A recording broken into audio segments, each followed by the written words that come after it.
Bienvenue sur Prends ce qui te parle, le podcast qui accompagne les femmes à se reconstruire après une relation toxique, se libérer de l'emprise et retrouver confiance en elles. Je suis Amanda, professeure de yoga avec une approche de développement personnel. Vous me suivez peut-être déjà sur Instagram sur mon compte amanda.reconnexion à soi.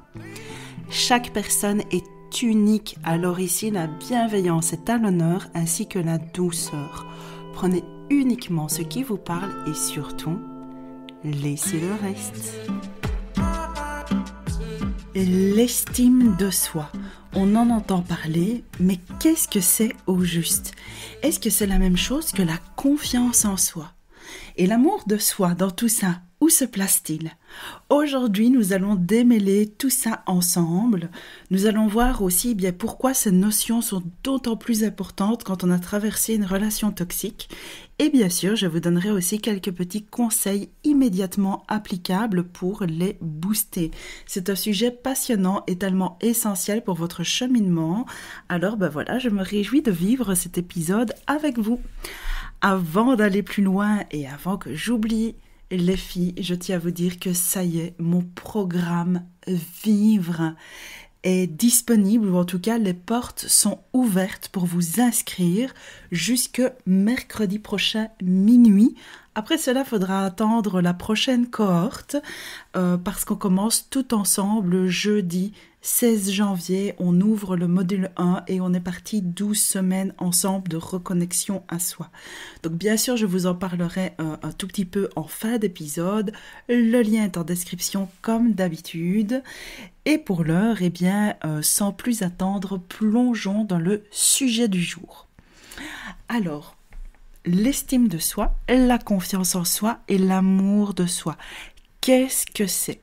Ce sont trois piliers qui sont bien distincts l'un de l'autre, qui sont pourtant bien interconnectés et qui sont vraiment très importants. Donc je vais vous donner une petite définition un petit peu, selon moi. L'estime de soi, donc c'est pas selon moi, mais c'est ma définition, on va dire. L'estime de soi, ça concerne vraiment votre valeur. Ça concerne en fait la vision que vous avez de votre propre valeur. C'est la valeur que vous vous donnez et c'est la manière dont vous vous percevez en tant qu'individu avec vos forces, vos vulnérabilités, vos faiblesses. Donc l'estime de soi, on peut dire que c'est lié à l'être. C'est vraiment l'être, c'est qui vous êtes, c'est l'estime que vous vous donnez en tant qu'individu. La confiance en soi, ça repose sur votre foi, votre confiance en votre capacité à agir, à entreprendre, à relever des défis. Donc c'est vraiment la confiance que vous avez envers vous-même, à agir, à prendre des décisions. C'est vraiment un moteur pour passer à l'action. Donc la confiance en soi, on peut dire que c'est plutôt lié au faire. Et l'amour de soi, vraiment, c'est le fait de vous donner de l'amour à vous-même, donc de prendre soin de vous de manière inconditionnelle pour vous mettre en sécurité, pour vous sentir bien, pour être en bonne santé. L'amour de soi, c'est vraiment vous prioriser pour prendre soin de vous, pour nourrir une relation bienveillante avec vous-même. Donc en quelque sorte, on pourrait dire que l'amour de soi, c'est lié au fait de vous donner du soin, de prendre soin de vous. Estime de soi, l'être, confiance en soi, faire, amour de soi, soin. Voilà. Ça y est, j'espère que tout est clair. Au revoir à la semaine prochaine. Non, je rigole. Donc, pourquoi c'est important de se rappeler de ces trois piliers, surtout quand on a vécu une relation toxique ? Évidemment, c'est pas moi qui vais vous l'apprendre, que les relations toxiques, elles vont bien souvent fragiliser, voire même détruire parfois ces trois piliers. Je vous rassure tout de suite, il est toujours possible de les reconstruire et de reposer ces fondations essentielles. Désolée pour le bruit, je recule un peu mon micro avec le chat qui prend toute la place ici. Donc en fait, quand on a vécu une relation toxique, au niveau de l'estime de soi, donc au niveau vraiment de notre être, si vous avez été constamment dévalorisé, si vous avez reçu des critiques, et bien évidemment que ça va venir entamer la perception de votre propre valeur. Ça va venir vous donner une mauvaise image de vous à travers les paroles et le regard, en quelque sorte malveillant ou en tout cas critiquant que l'autre a pu avoir envers vous. Ça vous a donné l'impression que c'était la vérité et ça vous a donné une faible estime de vous. Alors en général, c'est quelque chose qu'on ne reconnaît pas facilement. Il y a pas souvent quelqu'un qui va dire j'ai une très mauvaise estime de moi. Souvent, on ne met pas ces mots-là là-dessus. On sent qu'on n'est pas bien dans notre peau, qu'on va parfois parler de confiance, mais l'estime de soi, c'est vraiment ça, c'est vraiment lié à notre valeur en tant que personne. Et par exemple, si vous avez l'impression que vous avez moins de valeur que quelqu'un d'autre, que vous êtes moins méritante, que vous méritez moins le bonheur que quelqu'un d'autre, c'est qu'il y a un petit problème du côté de l'estime de soi parce que en tant qu'être humain, on a tous et toutes la même valeur. Donc après, on est tous et toutes différents, hein, ça c'est autre chose. Mais vraiment, l'estime de soi, c'est renouer avec notre valeur en tant qu'individu. La confiance en soi, évidemment, elle peut être aussi bafouée dans une relation toxique si vous avez reçu aussi des critiques. Et alors là, c'est les critiques liées à vous, à votre personnalité, à votre physique, etc. Donc là, ça va venir bafouer un peu l'estime de soi, donc le rapport à l'être.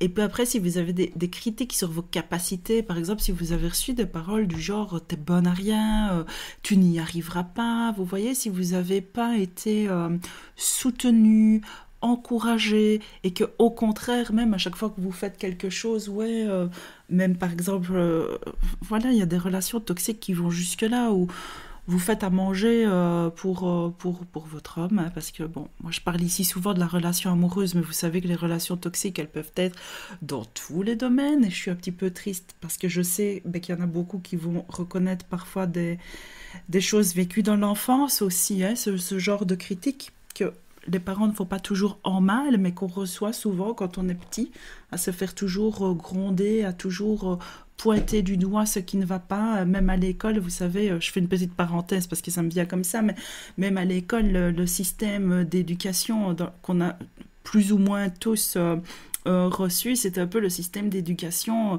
récompense, punition, ça vous voyez, ça vient un peu nourrir ce manque parfois de confiance en soi. Toutes les fois on a eu des notes notées bien en rouge, là vous voyez, pour bien souligner ce qu'on ne fait pas bien.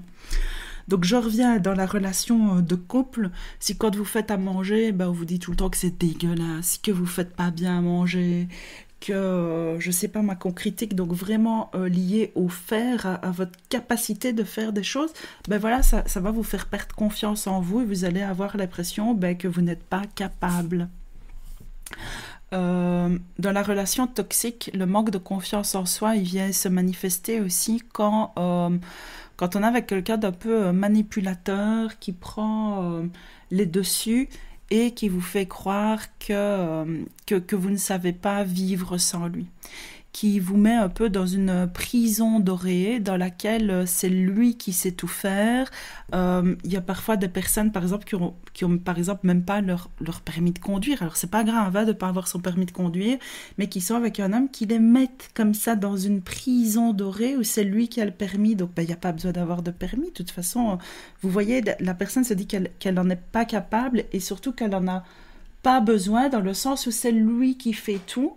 Et alors, on devient un peu dépendante de lui au niveau financier et au niveau de tous nos faits et gestes. Et ça, alors, ça peut être chouette si c'est votre envie de vivre comme ça, mais quand c'est lié à de la manipulation qui vous fait croire que sans lui, vous n'êtes personne et que vous n'arrivez à rien, eh bien là, voilà, ça vient encore un peu accentuer ce manque de confiance en soi, puisque c'est lié à La confiance en soi, je le rappelle, c'est vraiment lié au faire, à notre perception qu'on a de notre capacité à agir, à prendre des décisions, à aller de l'avant, à changer, voilà, à mettre en place quelque chose, vous voyez. Et l'amour de soi, donc je vous rappelle que c'est vraiment lié au fait de soi-même s'apporter de l'amour, du soutien, pouvoir être un refuge pour soi-même, prendre soin de soi pour son bien-être. Ben forcément, dans une relation toxique, ben on a souvent été poussé à s'oublier.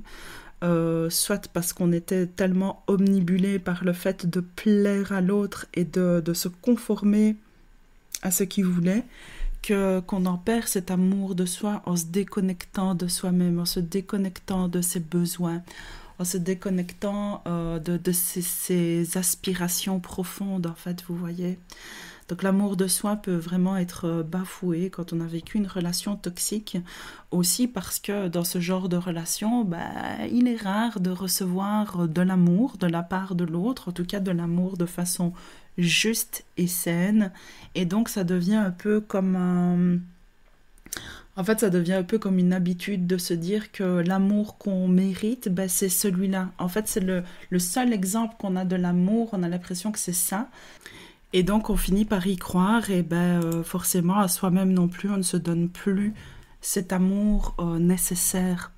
Donc, évidemment, se reconnecter à ces 3 dimensions, ça va vous permettre de retrouver votre équilibre, votre force intérieure, parce que oui, vous en avez, vous êtes fortes, je vous le jure, je vous le promets, vous êtes des femmes fortes. Toutes, même si vous êtes sensible, même si vous êtes timide, vous êtes toutes fortes, vous avez toute votre force à l'intérieur de vous et vous êtes capable de prendre soin de vous sentir bien, et on va réapprendre ensemble à se connecter à l'être, au faire et aux soins de soi. Alors je vais vous donner voilà, mes petits tips, mes petits conseils concrets pour retrouver un peu plus au quotidien cette estime de vous, cet amour de vous, cette confiance en vous, si ça vous parle et que vous vous reconnaissez un petit peu ou beaucoup passionnément à la folie dans ce que je viens de vous décrire. Donc c'est pas du tout exhaustif, j'ai pris des petits exemples qui me venaient comme ça et j'espère que ça va vous faire du bien.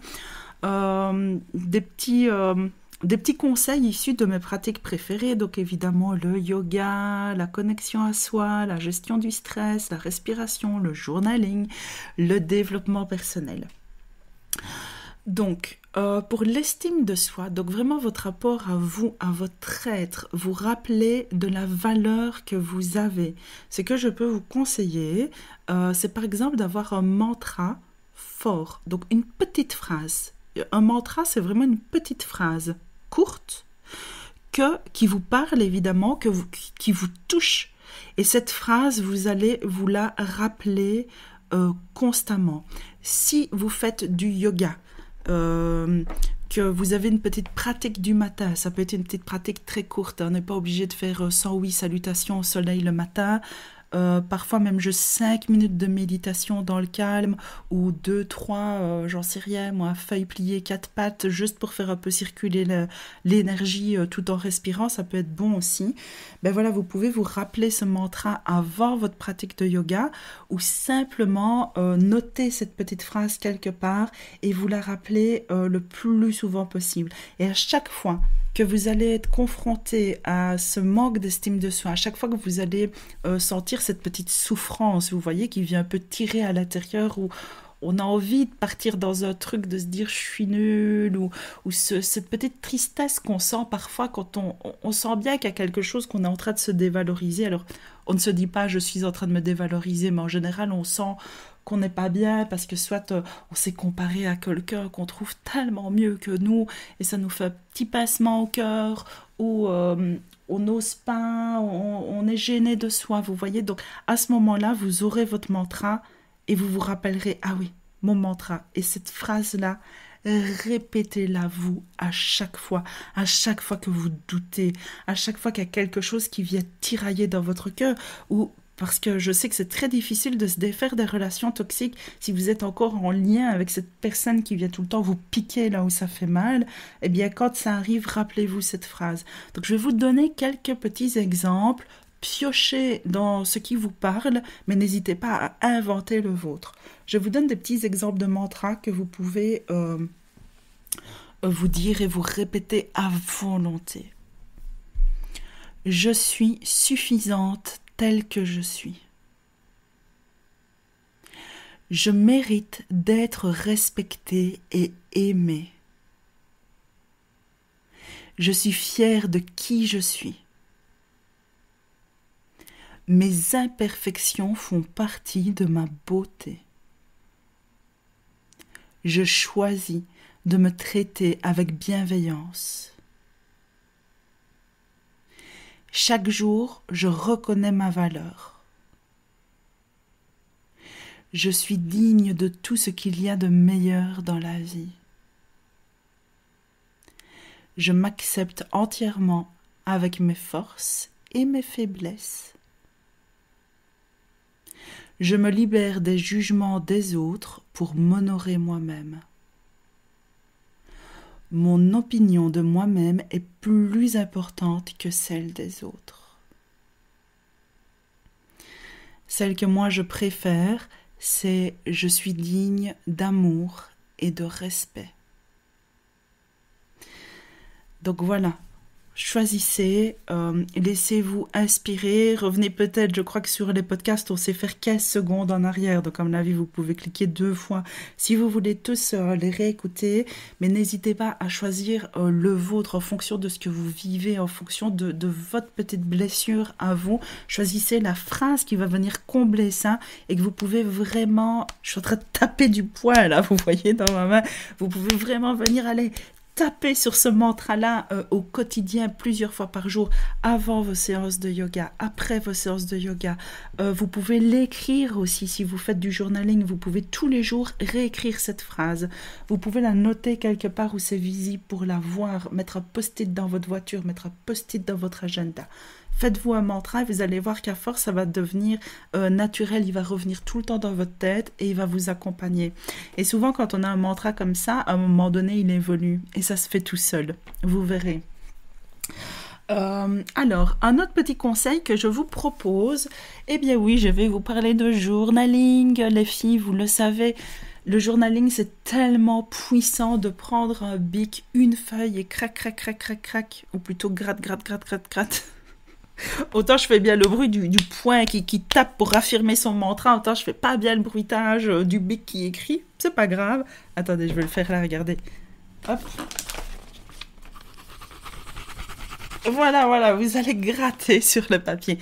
C'est un outil puissant parce que vous êtes en train de tenir un bic dans votre main. Vous êtes en train de faire couler de l'encre sur le papier. Donc en fait, il y a tous vos sens qui sont en éveil. Il y a le toucher, il y a l'audition. Donc c'est pas pareil que de taper sur un écran de téléphone, hein.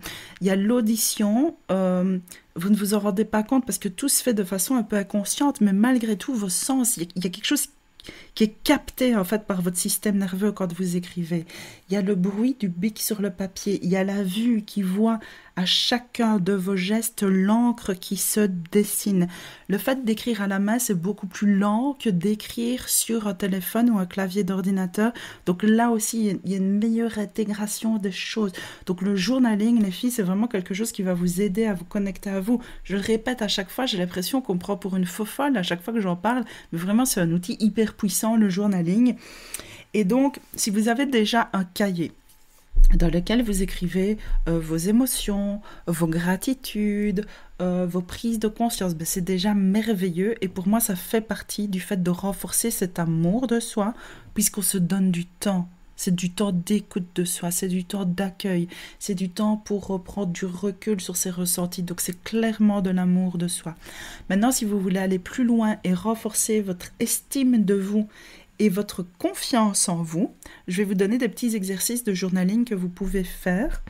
En fait, ça va être le même, aussi bien pour l'estime que pour la confiance. Ça va être de noter le plus souvent possible à chaque fois que vous êtes fier de vous. Alors, je sais bien que quand je dis ça, il y a des personnes qui vont se dire ouais, c'est prétentieux d'être fier de soi. Non, c'est pas prétentieux. En plus, je vous dis pas d'écrire un statut sur Facebook, je suis fière de moi, ce que j'ai fait aujourd'hui. Vous pouvez, hein. Moi je le fais parfois, je ne me prive pas. Mais là, c'est vraiment pour vous, c'est intime, c'est votre journal, il y a personne qui est censé le lire. C'est vraiment pour vous, c'est pour prendre conscience de tout ce que vous faites bien. Donc au niveau de l'estime de vous, je vous rappelle que c'est lié à l'être, à qui vous êtes, à votre estime, à votre valeur. Notez toutes les fois où vous êtes fier de qui vous êtes, de quelque chose qui est en lien avec votre personnalité. Je vais vous donner un petit exemple. Vous êtes en voiture et vous voyez une petite dame âgée qui marche avec ses sacs un peu lourds, quoi. Vous voyez, elle est toute seule et peut-être que vous vous arrêtez, que vous dites « Madame, vous voulez que je vous ramène chez vous ?» La petite dame est toute contente, vous avez fait sa journée.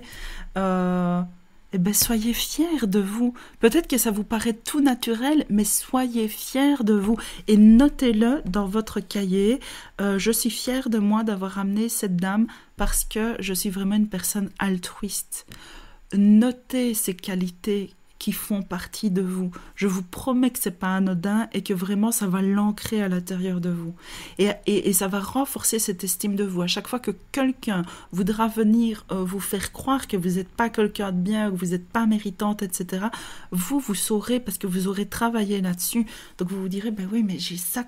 Enfin, vous ne vous le direz même pas, vous le ressentirez en fait. Un autre exemple, une amie, je sais pas moi, une amie traverse une période un peu douloureuse et vous êtes là pour elle, vous prenez le temps de l'écouter sans jugement, vous êtes juste attentive à ce qu'elle dit, vous lui faites un petit café et vous l'écoutez jusqu'à la fin sans lui couper la parole, sans lui donner des conseils inutiles. Et à la fin de la conversation, elle vous prend dans ses bras et elle vous dit que ça lui a fait beaucoup de bien, que vous êtes vraiment une bonne amie. Soyez fiers de vous, notez-le dans votre cahier que vous êtes fiers de vous pour être une bonne amie, vous êtes fiers de vous d'avoir cette qualité d'écoute et d'empathie. Vous voyez, prendre vraiment conscience de vos qualités, des choses qui vous définissent. J'ai donné des petits exemples comme ça peut être un tas d'autres choses, d'accord ? Les choses vous viendront et le plus souvent possible, dès que vous avez une petite idée qui vous stitch, et normalement ça viendra, parce que si vous écoutez ce podcast, je suis sûre que ça viendra, vous allez vivre quelque chose, vous allez vous dire, tiens, ben ça, c'est quelque chose dont je peux être fière, ça me définit bien, je viens de faire ça, et oui, c'est une qualité, puis essayez de retrouver le mot, c'est quoi le mot de cette qualité, et notez-le. La même chose, notez à chaque fois que vous êtes fier de quelque chose qui est lié à une action, donc là, ça va venir renforcer, je regarde si vous suivez, votre confiance en vous. Donc, quand c'est lié à un acte, à une action, c'est votre confiance en vous que ça va venir booster. Donc, à chaque fois que vous avez accompli quelque chose, même les petites choses. Admettons que vous marchez souvent dans les bois et vous faites toujours, je sais pas moi, 4 kilomètres. Et puis, un jour, vous avez fait 5 kilomètres. Eh bien, ça peut être une fierté, c'est lié à une action, un acte, quelque chose que vous avez fait, vous avez été capable de marcher 5 kilomètres. Eh bien, notez-le. Je donne cet exemple-là, si vous êtes une grande sportive, ça peut être lié à autre chose, à une charge, à je ne sais pas, quelque chose comme ça. Admettons que vous ayez cuisiné tout le dimanche, pour faire des petits tupperwares, pour être bien organisé pour votre semaine et avoir de la nourriture saine à disposition pour vous ou pour toute votre famille, ben c'est une action. Vous pouvez être fier de vous d'avoir fait preuve d'organisation et d'avoir pris ce choix, cette décision, d'avoir bloqué ce temps de votre dimanche pour cuisiner, pour après avoir de la nourriture saine à disposition. Notez-le, vous voyez, il n'y a pas de petite action. À chaque fois, notez aussi vos fiertés ou à chaque fois que vous faites quelque chose de nouveau. Ça peut être très simple, comme par exemple, moi je sais que j'ai parfois des personnes qui me téléphonent pour venir à un cours de yoga, un atelier ou quelque chose comme ça, et qui me disent parfois que voilà, qu'elles n'ont jamais fait de yoga, c'est la première fois, et je comprends que parfois il y a des personnes qui sont un peu timides ou qui se demandent un peu, vous savez, quand on n'a jamais fait un atelier comme ça, on se demande où on va tomber, est-ce qu'il y aura des personnes plus expérimentées, et puis finalement, admettons que vous ayez osé, vous avez franchi le cap, vous êtes allé à un atelier, moi je parle de yoga, mais ça peut être un atelier de cuisine, ça peut être allé seul à une conférence par exemple. Notez-le, notez toutes vos premières fois où vous osez quelque chose, même si ça vous paraît petit, parce qu'en fait, à chaque fois que vous osez quelque chose de nouveau, la fois d'après, ce sera plus nouveau, ce sera simple, et vous pourrez essayer quelque chose de nouveau, d'un peu plus grand, vous voyez. Donc voilà, je vous parle énormément de journaling, mais pour moi, c'est quelque chose de... C'est un outil hyper puissant. Et même si je suis prof de yoga, vous savez que j'adore le yoga, que c'est mon outil, etc. Pour moi, seul, ça ne suffit pas, donc je complémente toujours avec le journaling et le développement personnel comme ici.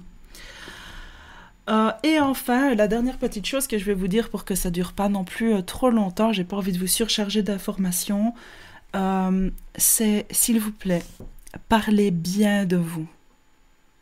Parlez bien de vous. Évitez les mots négatifs qui vous concernent. Et d'ailleurs, c'est le sujet de tout un épisode de podcast sur les accords Toltec. L'épisode sur le premier accord Toltec, que votre parole soit impeccable. N'hésitez pas à aller le réécouter. Les mots ont une énergie. Les mots qu'on utilise, qu'on emploie, ils ont une vibration. Et encore une fois, je ne vais pas rentrer dans les détails, mais notre système nerveux, notre système mental, tout est interrelié à l'intérieur de nous. Et les mots, c'est un petit peu... si vous lisez le livre des accords Toltec, je trouve ce livre passionnant. D'ailleurs, c'est pour ça que j'ai fait aussi un programme de méditation et journaling sur les accords Toltec, mais c'est pas de ça que je vais vous parler aujourd'hui. Mais dans le livre des accords Toltec, Don Miguel Ruiz explique vraiment que les mots, ils ont un pouvoir, en fait. Les mots qu'on utilise, c'est un petit peu comme si on jetait un sort, en quelque sorte. Hein. Là, ça fait un peu très perché ce que je suis en train de dire, mais dans le sens où les mots créent notre réalité. Donc, si vous utilisez tout le temps des phrases négatives à votre propos, comme « je suis nul »,« oh, je suis bonne à rien »,« non, mais moi, j'y arrive pas »,« oh oui, mais les autres, elles sont mieux que moi », ou oh non, c'est pas fait pour moi, j'ai pas fait pour moi, ça c'est pas grave, mais c'est... Voilà, les mots, ils ont un pouvoir et vraiment, tout notre être vibre avec les mots que vous employez. Donc essayez, s'il vous plaît, de parler bien de vous, de dire des choses gentilles à votre sujet. Et si vous ne savez pas quoi dire, vous n'êtes pas obligé de parler. On n'est pas toujours obligé de répondre, de réagir, de juste parler bien de vous. Alors c'est pas grave si une fois vous dites « Oh mon Dieu, je suis bête », parce que vous savez, ça arrive, on renverse quelque chose « Oh que je suis bête ». Ça, c'est pas dramatique. Mais évitez de tomber dans le piège de non, mais moi je suis nul, non, mais moi je suis moche, non, mais évitez, s'il vous plaît, de parler comme ça de vous. Évitez aussi, évidemment, de tomber dans la comparaison, ça me semble évident, mais on en parlera certainement dans un autre épisode. Donc voilà, tout ce que je viens de vous dire ici, vous comprenez bien que si vous faites tout ça, du journaling, que vous vous répétez un mantra dans votre pratique de yoga, de méditation, que vous parlez bien de vous, que toutes ces choses-là, évidemment que ça renforce aussi l'amour de soi, puisque ça fait partie du fait de prendre soin de soi, de renouer avec son être profond, et à chaque fois forcément qu'on se rappelle de sa valeur, à chaque fois qu'on prend le temps de se rendre compte qu'on est capable, eh bien oui, évidemment, on nourrit cet amour de soi. Amour de soi, voilà, prenez soin de vous, mangez bien, bougez, ayez des actions envers votre être, envers votre corps et votre esprit, des actions qui vous nourrissent, et évitez les comportements un peu destructeurs qui vous font pas du bien. Voilà les filles, j'espère que cet épisode vous a plu. N'hésitez pas à me le dire en commentaire. Dites-moi aussi en commentaire si vous connaissiez la différence entre estime, confiance et amour de soi. Se reconnecter à soi, forcément, c'est réapprendre à être, à faire et à prendre soin de soi.